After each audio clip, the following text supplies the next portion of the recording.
Absolute eosinophil count کیا ہے؟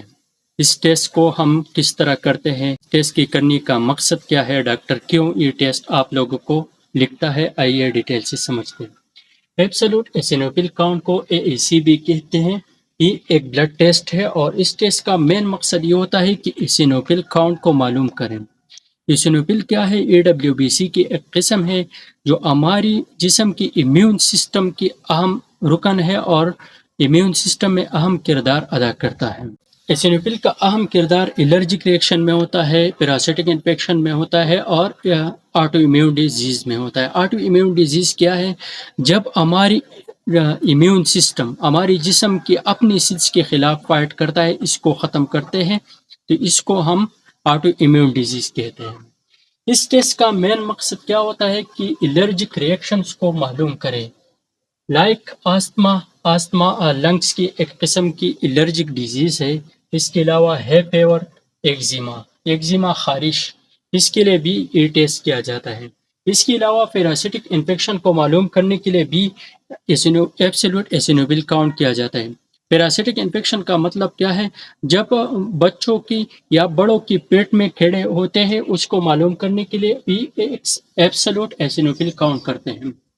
اس کے علاوہ آٹو امیون ڈیزیز کو مانیٹر کرنے کے لیے یہ ٹیسٹ کیا جاتا ہے، اور جب کسی انسان کو کسی میڈیسن کی وجہ سے ریئیکشن ہو جاتی ہے تو اس کو کنفرم کرنے کے لیے بھی ایبسولوٹ ایسینوفل کاؤنٹ کیا جاتا ہے۔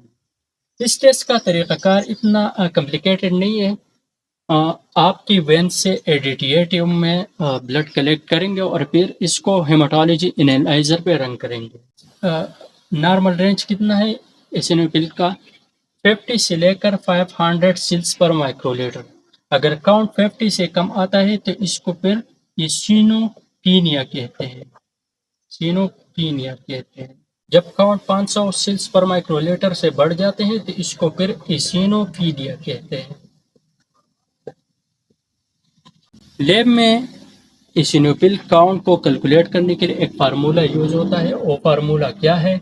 AEC is equal to total WBC multiply by percentage of eosinophil divide by 100۔